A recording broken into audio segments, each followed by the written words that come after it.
અત્યારે દેશમાં સ્વદેશીની વાતો ચાલી રહી છે. એવામાં BSNL એક એવો પ્લાન રજૂ કરી નાખ્યો છે કે જેને જ કારણે હવે બની શકે કે આગળના સમયમાં જીઓ, VI અને એરટેલને બહુ જ મોટું નુકસાન થઈ શકે છે અને આ નુકસાન કરોડોમાં પણ હોઈ શકે છે. ત્યારે શું છે આખી માહિતી જાણીશું આજના ખાસ વિડીયોમાં.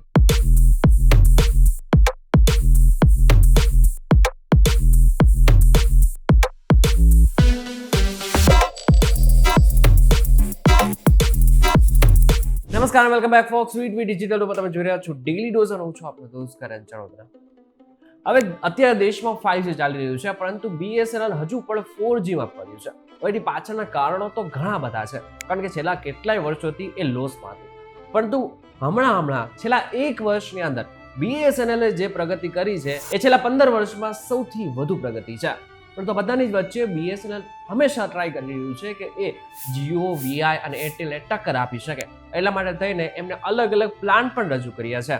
પરંતુ હવે ટૂંક સમયની અંદર દિવાળી છે અને દિવાળીમાં એમને એક પ્લાન રજૂ કર્યો છે અને પ્લાન ₹1 છે. આ જે પ્લાન છે ને એને BSNL દિવાળી બોનાન્ઝા કરીને શેર કર્યું છે અને આ 15 ઓક્ટોબરથી 15 નવેમ્બર સુધી લાગુ રહેશે. ટૂંકમાં કહો ને તો BSNL નવું તમે સિમ કાર્ડ લેશો ને તો ₹1 પડશે. એની અંદર દર દિવસે પ્રતિદિન 2 GB ડેટા તમને વાપરવા મળશે, 100 SMS કરવા મળશે. આની સાથે અનલિમિટેડ કોલ્સનો ઉપયોગ તમે કરી શકશો.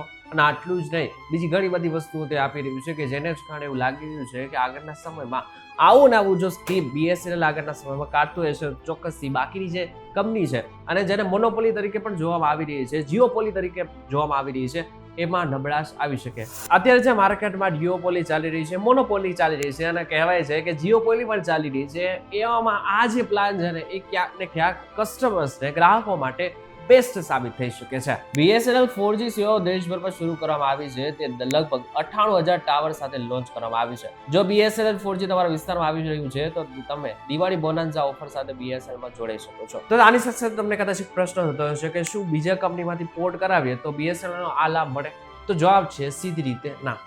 કંપનીએ આ કોઈ સ્પષ્ટતા નથી કરી કે કયા લોકોને અને ખાસ કરીને જે લોકોને પોર્ટ કરાવી રહ્યા છે એ બધા જ લોકોને આનો લાભ મળશે કે નહીં. પરંતુ ચોક્કસથી એક વાત પાકી છે કે તમે જો નવું કાર્ડ લઈ રહ્યા છો તો આનો લાભ મળી શકે છે. મહત્વનું છે કે BSNL છેલ્લા કેટલાક મહિનામાં ગ્રાહકો માટે કેટલીક એવી યોજનાઓ રજૂ કરી છે. ટ્રાયના ડેટા પણ દર્શાવે છે કે BSNL નવા ગ્રાહકો ઉમેરવામાં એરટેલને પણ પાછળ છોડી દીધું છે. પરંતુ હા, જ્યાં દુનિયાભરમાં 5G, 6G અને 7G ની વાત ચાલી રહી છે ને અત્યારે દેશમાં પણ 5G ની વાતો ચાલી રહી છે, કામ પણ કરી રહ્યું છે 5G. પરંતુ એ બધાની જ વચ્ચે જે BSNL નું 4G છે એ ઘણી બધી જગ્યા ઉપર અત્યારે અનઅવેલેબલ પણ બતાવે છે. જેમ કે કદાચ તમે ગામડામાં રહેતા હશો તો ચોક્કસ તમને ખબર હશે કે BSNL નું જે સિમ છે એ બધી જગ્યાઓ પર નથી ચાલતું હતું. એટલા માટે થઈને ઘણા બધા લોકો આને અવોઇડ કરતા હોય છે. પરંતુ જો તમે અર્બનમાં છો, એટલે કે જે લોકો શહેરમાં રહે છે, એ બધા જ લોકો BSNL નો આ લાભ ચોક્કસથી લઈ શકે છે.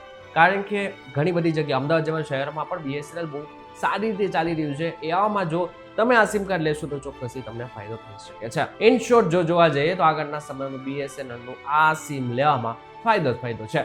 ત્યારે આ બાબતને લઈને તમારું શું કહેવું છે મને કોમેન્ટ કરીને ચોક્કસથી કહેજો. વિડીયો થકી જો તમને કોઈ ઇન્ફોર્મેશન મળી તો વિડીયો લાઈક અને શેર જરૂરથી કરજો.